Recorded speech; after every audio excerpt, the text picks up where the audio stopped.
afternoon, everyone. Welcome to the Civil Discourse Podcast. Yes, welcome. I am here with fellow host Javier. This is me, Yes, Johnny. yes, hello. And having to find new love with the doctor who was in the hospital with her. And at the same time, Dr. Minus, he was having his own issues, who was later introduced, having his own wife getting giving she had issues with she died of complications with childbirth to her son Eric.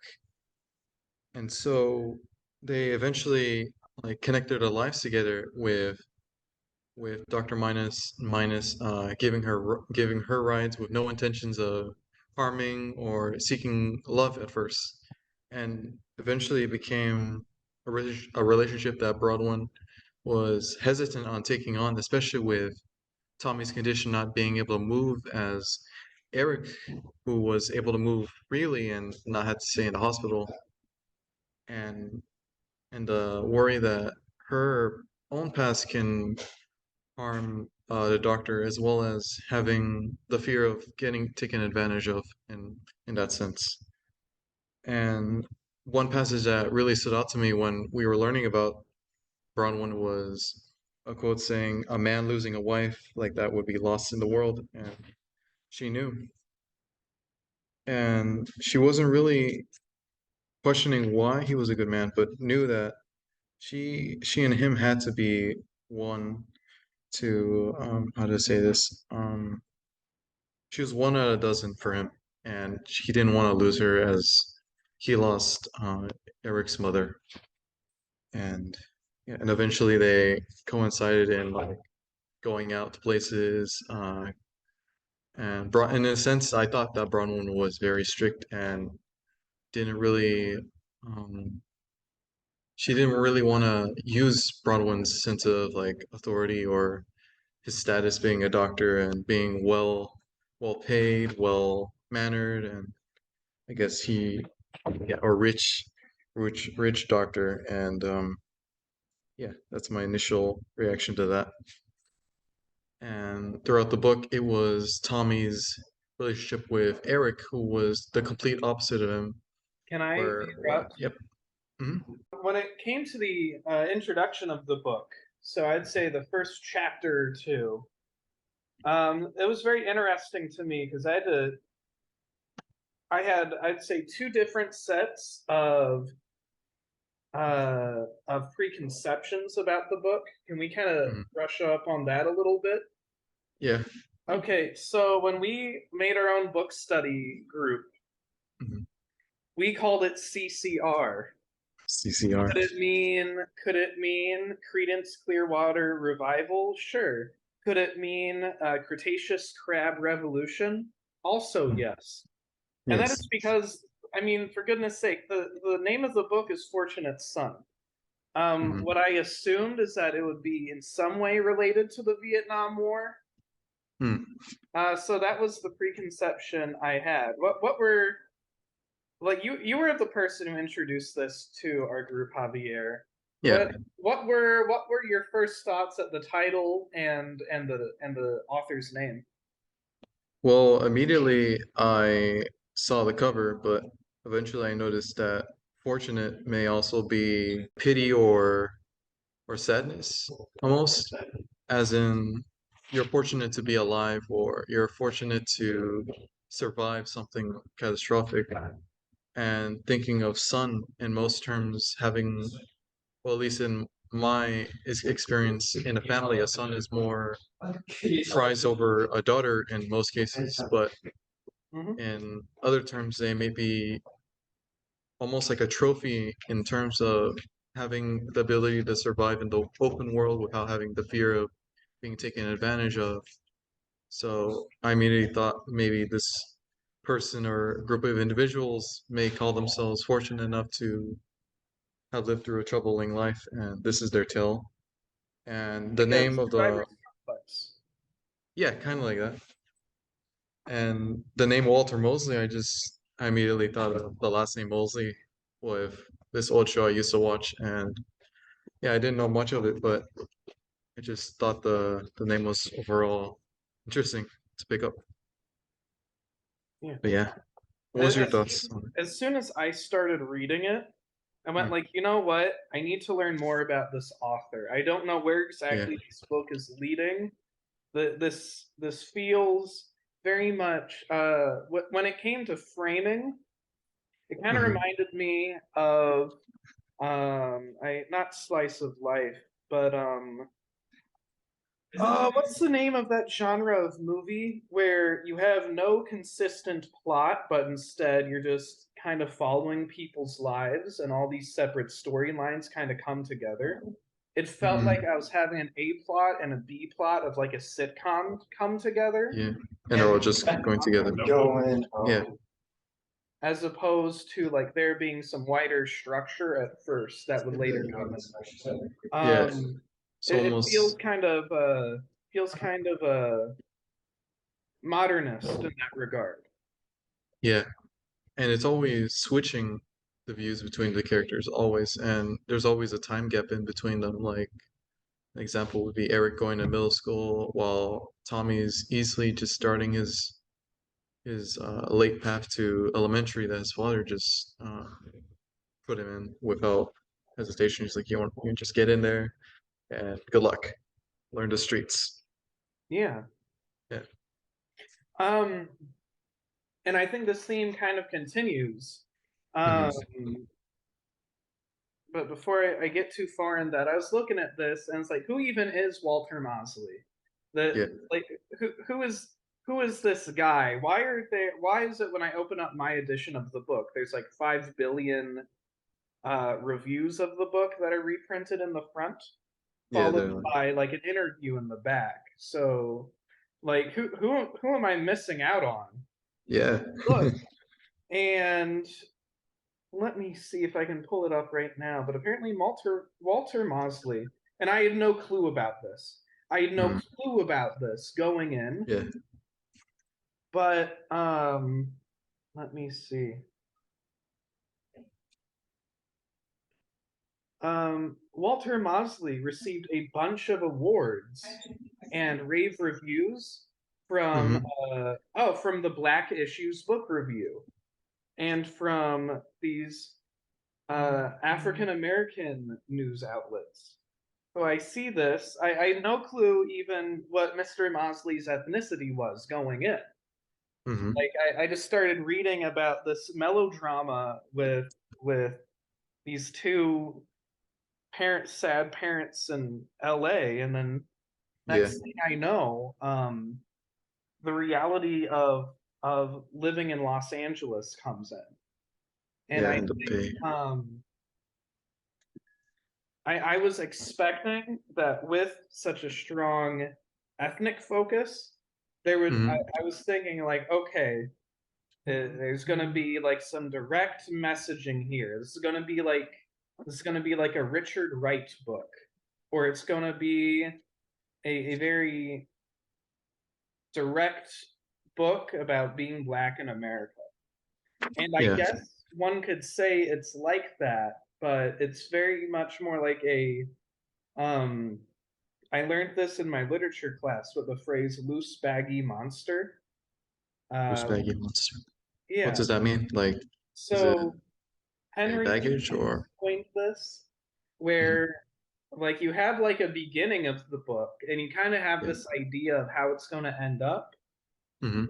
And the content of the book is this exploration of life as you get from points A to B. Oh. So, like, I remember when I was taking notes, I was so pissed off when I was reading this and taking notes. And I was like, Hmm. what does the dog Scully mean? What does Hmm. this mean? What does Pablo's suicide mean? Yeah. It can mean anything, and it can also mean nothing. These are just things that happen that affect the main characters, Yes. namely Especially Tommy and sometimes Eric. sometimes Eric. Eric is just he's a bit dense. He doesn't want to. He's afraid to show emotion sometimes. but at times he's also confused, like, I want this because it'll make me the best. But he doesn't know that the things around him are just gonna shatter as he becomes even more of a star in the spotlight, kind of.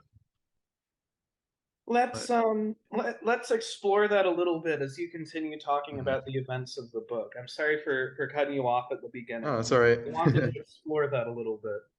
Yeah, so in that sense that, well, let's see, well, in the sense that Eric was always learning from Tommy and her and his stepmother Brodwin, that Tommy was special in the sense that he didn't really care for much. He just wanted to do what pleased him, like pick up rocks, pick up shiny things.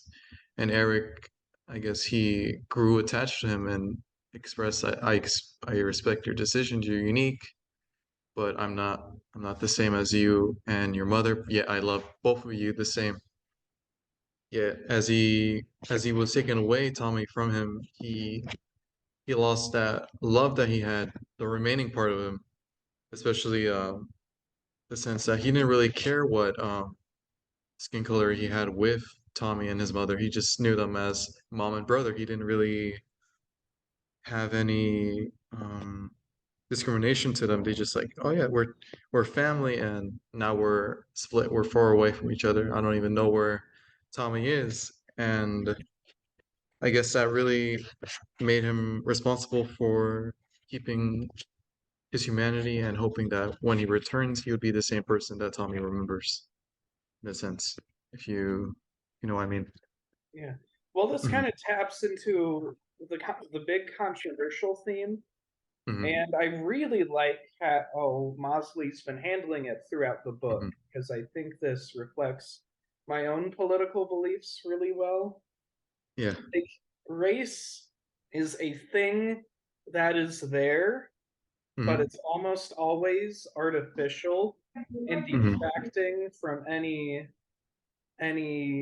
wider collective identity.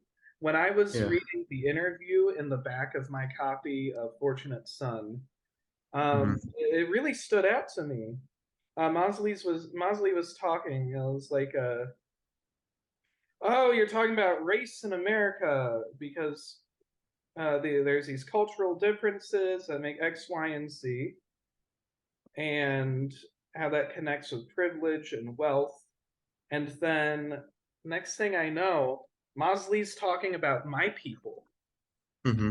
backwoods poor whites, talking about how even then this race can't explain all of that then, or that Hmm. like these are whites that like can be worked with even. Yeah. This is these conflicts are intersecting, and the best thing we can do is tear down these barriers. I found that to be really interesting and reflected throughout the rest of the book. So Yeah. when the brothers are growing up, Hmm. um, it's like this idea of I think it was Voltaire or Locke, but it was the idea of the noble savage, the Hmm. the existence of these quote unquote primitive societies, as in non-industrializing ones. These societies, like in North America or Africa, that really didn't have a notion of race as developed in Europe. Like there were different communities and cultures and identities, and that was that. Hmm. No one was really treated any differently from it. And Hmm. sure, you had different groups you can be in, but there was still this solid sense of hospitality that was maintained, especially to foreigners. Yeah. And there was no racial system there. It was unheard of to Yeah. Native Americans when many Europeans started entering political dialogue with Native Americans that would lead to the Enlightenment period. Hmm. And so race and the imposition of a race system to go and differentiate or go and put a wall up between Eric and between Eric and Tommy, it's always so fickle. Hmm. It is so ephemeral Hmm. because like Eric and Tom are fine. Like, is one this Yeah, big in a monster sense. of a kid? Yeah. Yeah. And is And Tommy the so, more yeah, passive one? Yes. But like the imposition of racial relations in this is only done through violence. yeah. And especially, I don't know if you remember, but when Tommy and Eric were going on the train car together, I remember Clea, she was asking him like, "Why do you call each other brothers? Yet you guys don't look nothing alike." And he just plainly said that we were together, yet we were split apart. In the sense that he's not your real brother, he's white, but I mean, I don't have anything against white people, but I don't go calling around them my brother either. In the Mhm. sense that Clay was replying like, "Yeah, that's cool," but what struck me was that that's what he is. He's the only brother I've ever had. In the sense that really spoke to me. In the sense that even though they've been on their own separate paths, they eventually understood their stories and what they had to go through, and yeah. Well, that's a really good example that you pull up. Hmm. Yeah, it's these artificial barriers that are put up for really Hmm. no reason. These two were socialized together, or at least socialized with each other as Right. siblings. They have the same dad. Yeah. They have the same mom Hmm. in any meaningful context. Biologically, that's different, but And they also lived together for majority of their adolescence, or not adolescence, but their they're early though. what's the early life, yeah. Yeah, that Without a care in the world, just say, well, they were protected from the world around them because they were living in a mansion type home, I guess, yeah. and they had the caretaker Anne watching over them also. So she was the only other outsider who was of color also, who was an immigrant. So yeah, and especially coming from her background, I don't think it really, Tommy didn't really see it as an issue, but more as Eric was seen more hurtful by Anne's view of being the cause of everything around her. Hmm. So yeah, I don't know if you have anything to add on for how Anne fits in the story for the brothers. Later on, Hmm. she's like this sense of home and stability Hmm. that kind of helps guide Tommy before she too ends up drifting away. I Yep. forget the page number, it's not off the top of my head, but it was this beautiful scene when Tommy calls home. An picks up the line and she's like, "Do not call this number. Don't talk to us. Don't do it." And that just makes Tommy collapse. Yeah. And I don't remember if let's see. She did mention that they were still, or Eric was trying to still reach him. So I guess he was also more baffled that no one was trying to reach him. Yeah, he wanted to hear back from him. Yeah. So it was even more dangerous for him to be in that state where his old family is not even wanting him to be near. But also the type of, let's see, well, even if Eric and Tommy were older at first, I guess, I'm not sure if in the book well, Tommy noticed Eric leaving the hotel lobby, but I didn't believe that he noticed him. Was it just one way?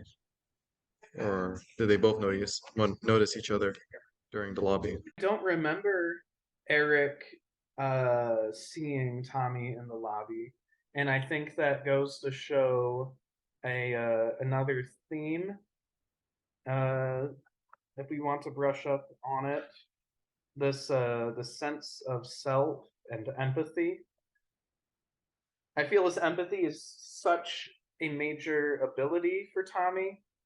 Tommy is there with Pablo when he decides to hurt himself. Tommy has a whole dynamic with, I believe her name was Alicia or Alicia, the corpse. Oh yes, the corpse. Oh yeah. Yeah, but She like should. Tommy, where Mhm. Tommy is best able to be himself, where he's best able to find a place of calm, Mhm. is with uh, kind of connecting with the wider world, turning his empathy on to feel the human and non-human life around him, to Yeah. In kind of that feel sense, the yeah. earth. Yeah, I thought that his like Eden was the valley and Monique at some point in his life, whereas he was in the valley for escaping school and having the choice to escape school and indulge in his desires, even though it was just cleaning up a mess that was constantly being thrown at him with the residents throwing the trash and protecting Alicia's grave and eventually talking to her in his dreams. Almost like forgiving each other, like, oh, I forgive you, want to be with you, but also having his way to express his spiritual grief, kind of, and like thing the alley was being his way to navigate through the back ways of the neighborhood and avoiding the confrontation with the bullies and harassment. But it was also to manage his thoughts in a way, because I remember he was at his old place. He used to sink on his knees and pretend that everything's around him that's condensing into like darkness. And I thought that was kind of intense in the way he wanted to cope with his loss, and being able to be showing vulnerability without his father being around to punish him or ask him to do something. So I thought that was pretty intense. Oh, you And need too, brother. yeah, especially one thing that really shocked me was when he would lower his voice, the tone of his voice, to mimic the sound of his mother as if she's speaking through him to like calm him down, like, oh, you're doing great. Don't worry, no one's perfect, or like to comfort him in a way. I'm not sure if you can add on that. I like where we're going so far. I think Professor Gilligan said this while he was talking with us, but Mhm. Tommy's sense of both empathy and grief Yeah. are all these wider facets into like the trope of the magical black guy.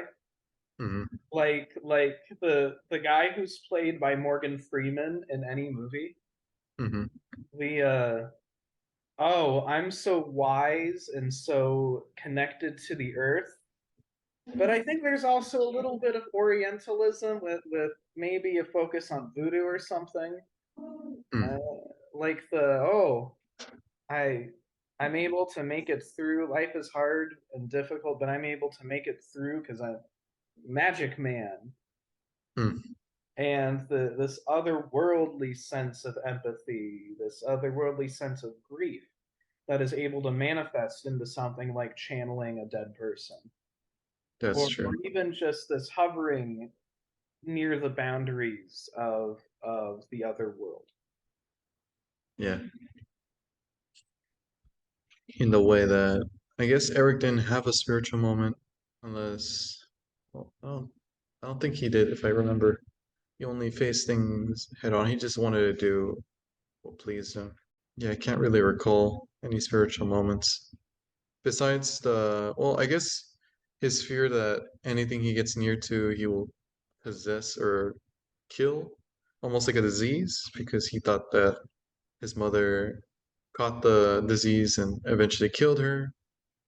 So I think that would be like a superstition that he believes if he gets anyone that he loves would eventually die. And it's constant depression for him most times. And yeah, he always seems stoic in his love life. Yeah, I don't think he really wants to show too much or feel the need to do too much to express his desires. Almost with Chrissy, Chrissy and Drew, he didn't really care. It's like, yeah, it's cool that you're seeing another guy, but it's up to you.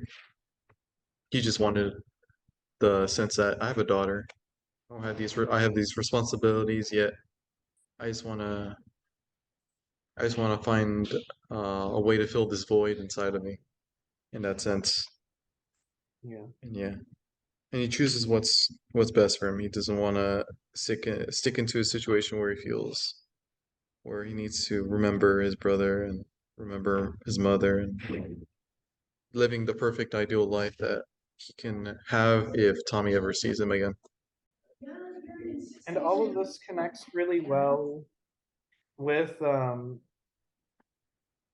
how Eric is the perfect foil Yeah. to all of this. Like Eric is just naturally skilled, naturally talented.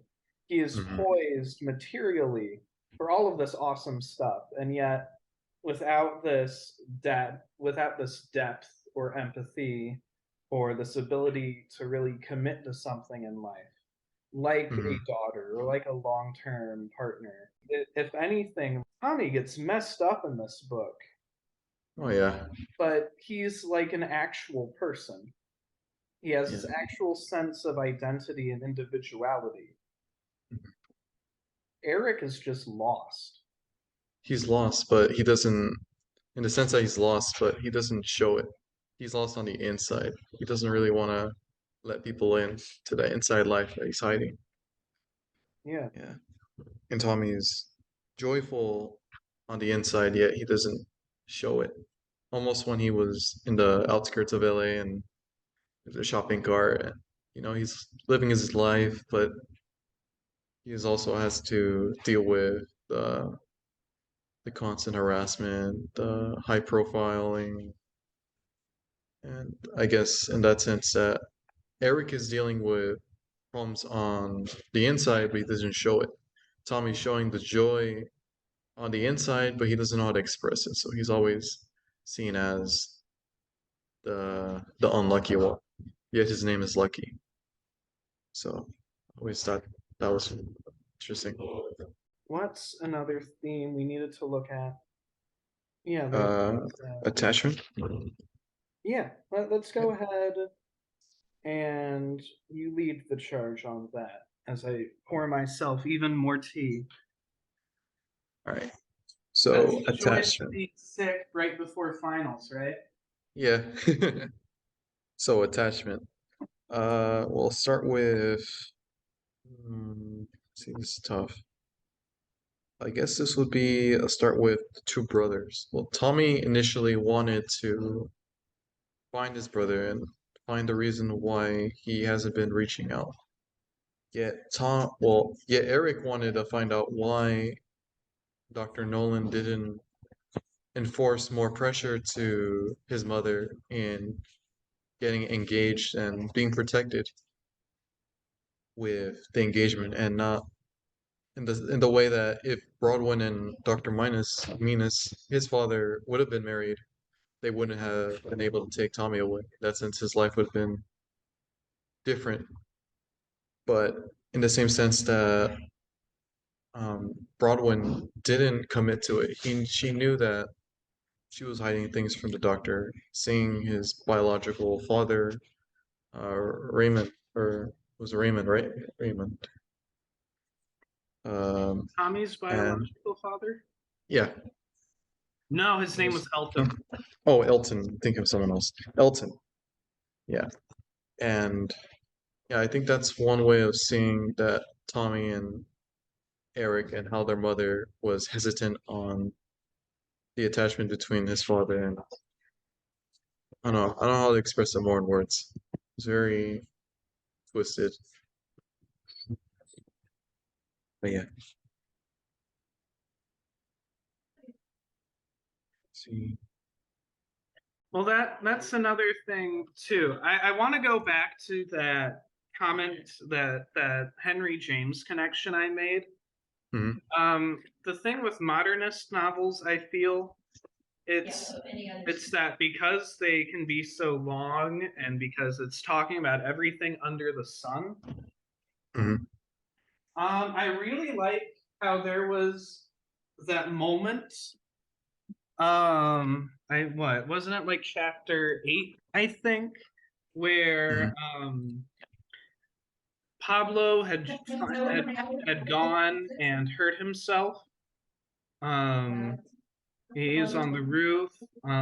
Pablo ends his life by gunshot, Yeah. and uh, Tommy falls off this roof and like breaks a pelvis. Hmm. The first Yes. person there to help is Hmm. Elton. Elton's there, and even though Elton is terrible, Yeah. deadbeat, Yeah. abusive, assaulted Branwyn, Hmm. that's still the case. That's still true. That this one single good thing Elton does doesn't mitigate that. That's true. And for just a moment, Elton sees his extremely traumatized son, and he sees his kid going through all of this, and he reassures to him that it will be all right. That is the kind of I I think that Mosley included this so that he wouldn't just have a one-dimensional evil character. Yeah. I think that says a lot. I think that communicates a lot of sympathy to people who have to readers who have terrible relationships with their parents, because like this really speaks to me. For you listeners out there, um, I I've been able to really get along with this book, really able to get into it because of its discussion of fatherhood and childhood neglect and the like. And the fact that Tommy is still able to see the good in his old man, that his old man is able to have at least one good moment, is much more realistic and really fights against these unrealistic stereotypes in media over the awful deadbeat dad trope, because like no human being is just 100% evil. Yeah. No one is the evil awful dad. You can have Yeah. these little good moments in between. That make up for it in some way, Maybe but not not make all of up for it, but it. Maybe just that sliver of hope that maybe he isn't so bad yet. He can still have to make up for it. well, I think just humanity. Humanity. Like the I might be terrible Hmm. and I'm doing this. I might be terrible, but I came to my senses this one time. That really spoke to me. What's another thing we can talk about? Um, Well, we've talked about like the big hot button issue in the book, and that yep. being race. Hmm. Um, Javier, I forget. Are you or Hmm. your folks from LA? No, my folks are not from LA. Okay. I Sorry, though. No, you're good. Let's talk about like sense of location and regional identity as Yeah. a little topic to, I think, to tick off another box, and then we can end the podcast. Okay. Okay. Well, the location. Yeah, Well, like this is an extremely Los Angeles book. There's a yes. sense of local identity with it, whether it be the street names or the boroughs mentioned. Yeah. Like this is an added dimension to the book that I think contributes to both a sense of realism and this kind of this heightened feeling of drama. Yeah. And one way would be the school district in my thoughts. That pretty sure Eric grew up in like a highly respectable private school type, while Tommy had to go into a rural public school where everyone was just like him, a person of color, or sharing the same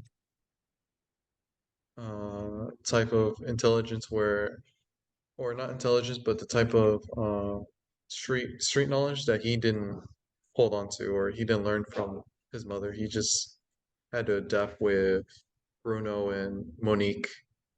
And yeah, well, Eric had to. Well, I don't know. Eric didn't have any issues with his classmates. He just was the shining star in his class, number one in academics and having that sense of security in his community. Yeah.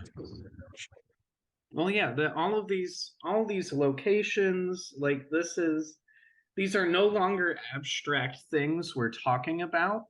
Right. We are talking about the direct, we are giving y'all with names Mhm. these places, these institutions, Mhm. these real vehicles of these more abstract ideas of wealth and privilege and race and power. Yeah. That it is safe to say maybe Mosley doesn't directly talk about these forces. Mhm. Maybe he doesn't even really illustrate them as so much, that these are just the forces that are there that pushes Tommy and Eric around, Yeah. like Just like, yeah. like um like a Example. flop Yep. in on the ocean. Yeah. That and I think that communicates more of this wider existential theme of powerlessness Yeah. in these big societies. That I feel I can really connect to as well, because I've been thinking about that a lot with my experiences with this university, whether Mhm. as a student or as an employee of this university. Yeah. Um, Yeah. And one way of adding on to that, yeah, within the book, we are also mentioned locations like Eric attended UCLA, and we as readers, we can just assume like, oh, LA is all expensive and all pricey, nice cars everywhere, probably all sunny and sunshine and smiles. Yet we don't really see that with how Eric's dealing it, and then we can see how Tommy's weird. The author's just ranging on like, oh, he's all over LA. He's sleeping in Griffith Park, and we can only think that he's Griffith Park is like mentioned like cave-like feeders in the like concrete river of LA. Only only mentioning what he's going through and not like how he survived that in that sense. all of this local Keller adds much more flavor to it. Yes. That that really sells its realism. I know very little about it. I only know some of the experiences from some of my Jewish relatives, Hmm. but I think this book really helps Mosley, from kind of pushes him from being a accomplished novelist Hmm. and not a an accomplished black novelist. Yeah. Like, there are experiences and feelings and places and senses of identity here that are black. That is Tommy's experiences. Like, Hmm. Tommy is unseparatably black, Yeah. and yet it we can't pigeonhole Thomas's experiences or Mosley's writing into just being a book from a black person about black people. It's it's about privilege. It's about Right. power. It's about Los Angeles. It's about Wealth, power. all these sorts of Yeah. things. I Hmm. think this book hopefully is a part of Mosley and other black authors to break this pigeonholing that Yeah. I'm seeing, that we can just have good literature, period. Hmm.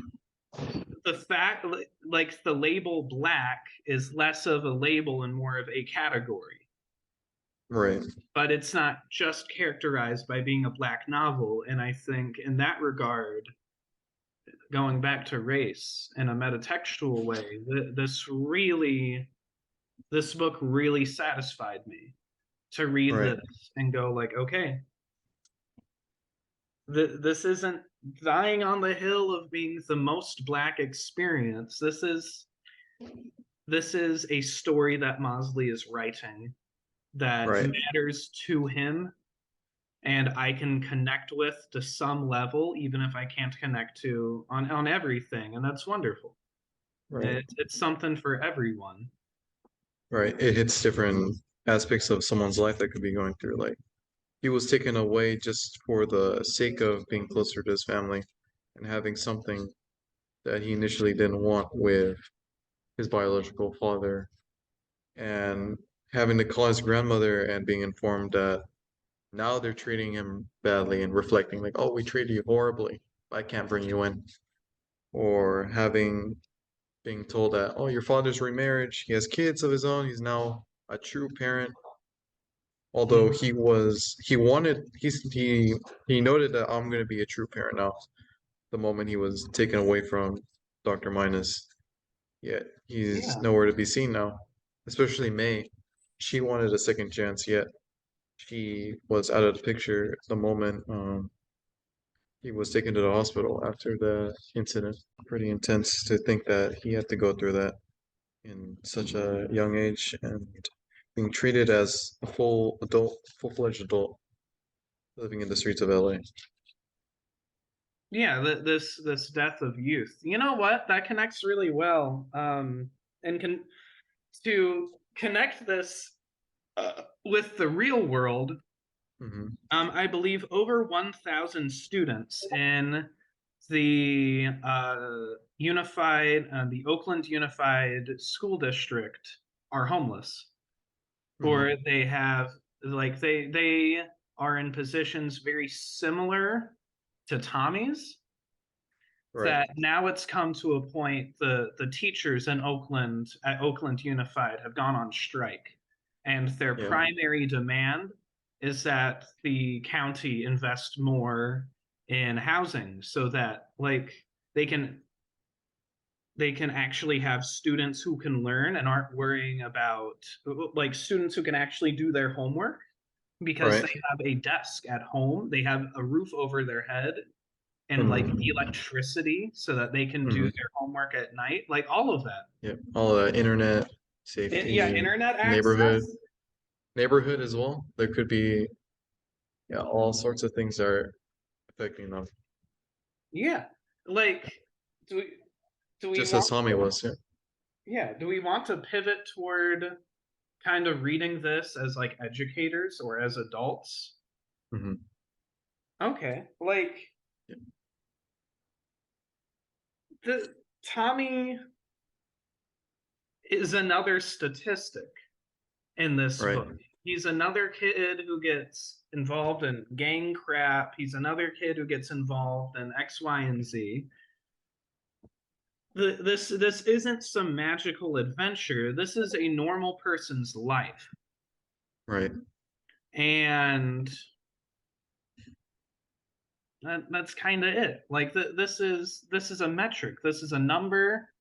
There are more Tommies in this world than any of us would ever like to admit. Right. And he was the lucky one, as his nickname suggested. Yeah. And yet, when we read this, I think this can really work as a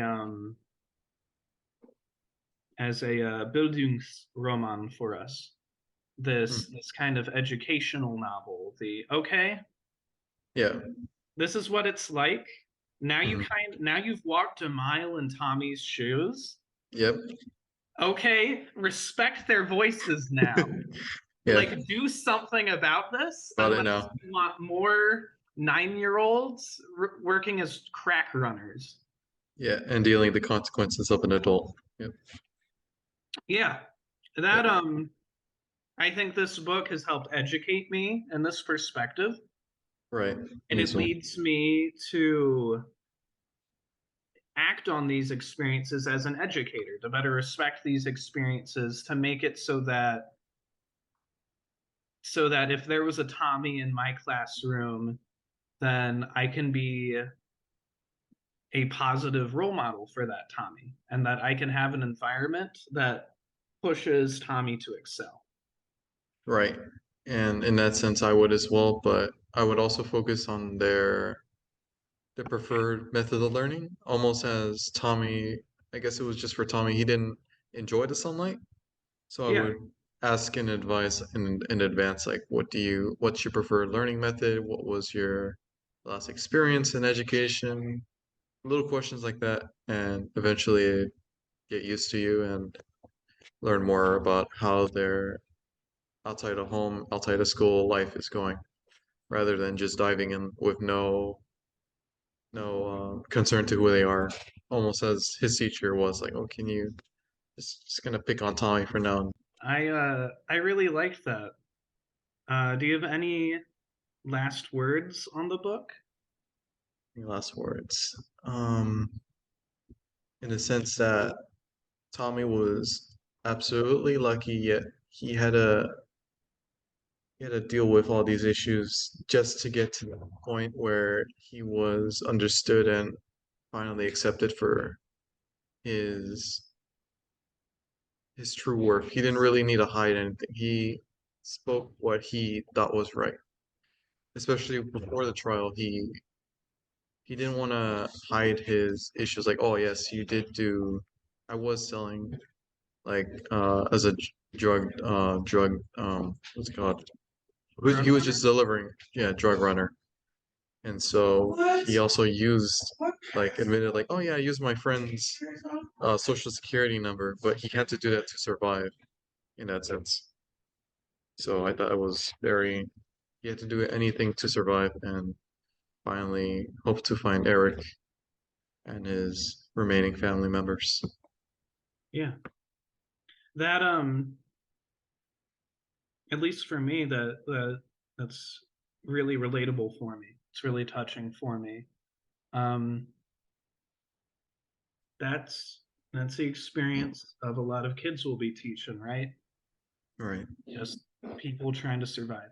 I think on top of just survival, Tommy was like you've been saying, Tommy is truly lucky because he's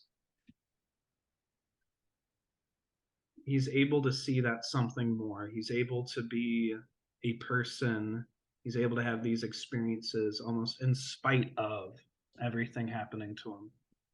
Right. He And appreciates every little bit of life that he can have, especially at the beginning where he didn't know that he was in an incubator for so long, and his mother broke him out of it just to have a chance of living, despite the odds of him even breathing at that moment. for our listenership back home, thank you for tuning on for the Civil Discourse podcast. Yes, well, thank you. Uh, this episode will be out sometime before the due date. Thank you all Yeah. for tuning in, and I hope you all have a wonderful night. Good night. Night, y'all.